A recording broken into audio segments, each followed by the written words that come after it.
भारत में राष्ट्र प्रेम को अभिव्यक्ति देने के लिए साल के 2 महीने बहुत ही पावन होते हैं। पहला जनवरी और दूसरा अगस्त का महीना।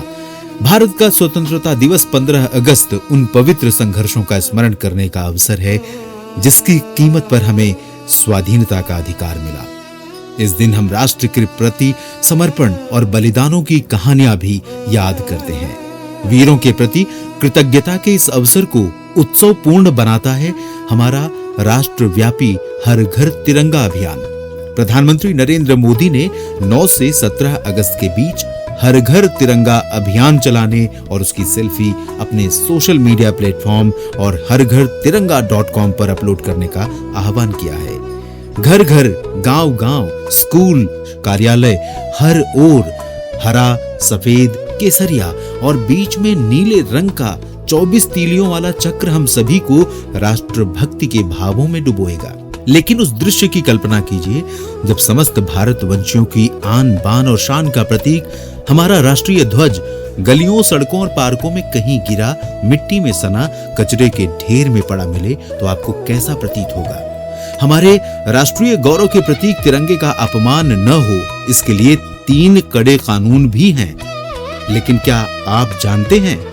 पहला कानून है प्रतीक और नाम अनुचित उपयोग निवारण अधिनियम 1950।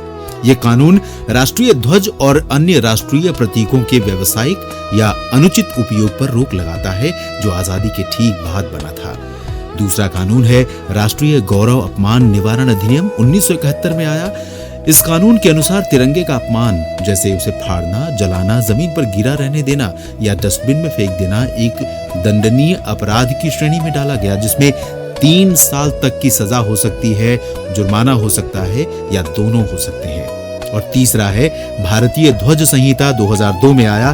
ये कानून हमें सिखाता है तिरंगे को कैसे फहराया जाए, कैसे संभाला जाए और जब वो पुराना या क्षतिग्रस्त हो जाए तो उसे सम्मान पूर्वक विदा कैसे किया जाए। इस कानून में 2022 में किए गए संशोधनों में मशीन से बने और पॉलिस्टर झंडों की भी अनुमति दी गई और दिन रात फहराने के नियम भी शामिल किए गए।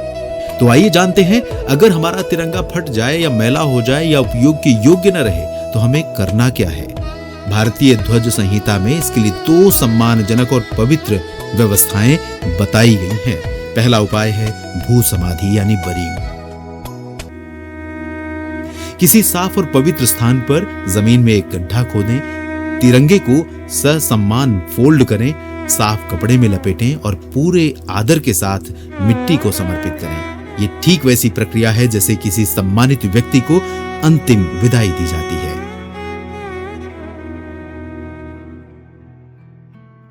दूसरा तरीका अग्नि संस्कार बर्निंग का। स्वच्छ और एकांत स्थान पर पवित्र अग्नि जलाकर तिरंगे को पूरे आदर और मौन के साथ अग्नि को समर्पित करें। ध्यान रहे, ध्वज को कभी भी अपमानजनक तरीके से आग में नहीं फेंका जाता। अग्नि प्रज्वलित कर सम्मान पूर्वक अग्नि के मध्य में रखें और पूरी प्रक्रिया के दौरान गरिमा बनाए रखें। तो दोस्तों, जिस तिरंगे का ऊंचा लहराना हमारे लिए गौरव हो सकता है, उसे सम्मान पूर्वक विदा करना भी उतनी ही बड़ी जिम्मेदारी है। इसलिए आपसे आग्रह है कि ये जिम्मेदारी हम जरूर निभाएं। हर घर तिरंगा अभियान मनाएं।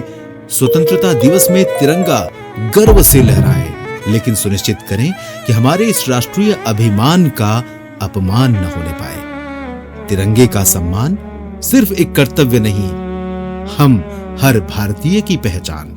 जय हिंद।